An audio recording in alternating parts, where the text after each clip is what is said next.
Mutual fund আপনাকে দেয় স্বাভাবিক রিটার্ন, না এফডির মতো খুব ধীরে, না আবার অস্বাভাবিক বেশি। এর তিনটে মূল ক্যাটাগরি রয়েছে: লার্জ ক্যাপ, মিড ক্যাপ আর স্মল ক্যাপ। লার্জ ক্যাপ বড় বড় কোম্পানিতে ইনভেস্ট করে। এগুলোর বড় ক্র্যাশের রিস্ক কম, তবে রিটার্নও খুব বেশি হয় না। মিড ক্যাপ সাধারণত মাঝারি সাইজের কোম্পানিতে ইনভেস্ট করে। এদের বাড়ার সম্ভাবনা থাকে, সঙ্গে একটু ঝুঁকিও রয়েছে, তবে রিটার্ন একটু বেশি পাওয়া যায়।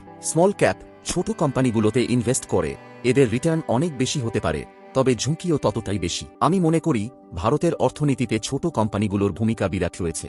এদের গ্রোথের সম্ভাবনা অনেক বেশি থাকে, আর বাস্তবিকভাবে বলতে গেলে লম্বা সময়ে এরাই সবচেয়ে বেশি সম্পদ তৈরি করে। তবে হ্যাঁ, এটা লং টার্মের ইনভেস্ট। আজ টাকা রাখলেন তো 1-2 বছরে কমতেও পারে, কিন্তু ইতিহাস বলছে এরা 10-20 বছরে অসাধারণ সম্পদ গড়েছে। আরেকটি অপশন রয়েছে, সেটা হলো ইটিএফ বা এক্সচেঞ্জ ট্রেডেড ফান্ড। অনেকটা মিউচুয়াল ফান্ডের মতোই, তবে স্টক মার্কেটে ট্রেড হয়।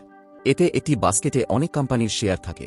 বিভিন্ন ধরনের ইটিএফ রয়েছে, যেমন index ETF, sector ETF, gold ETF ইত্যাদি। এর সবচেয়ে ভালো সুবিধা হলো খরচ কম, স্টক মার্কেট এক্সচেঞ্জে লেনদেন হয়, তাই আপনি সহজেই কেনা বেচা করতে পারেন। তবে রিটার্ন অনেকটা মিউচুয়াল ফান্ডের মতোই, এটা স্থিতিশীল এবং ঝুঁকিও অনেকটা কম।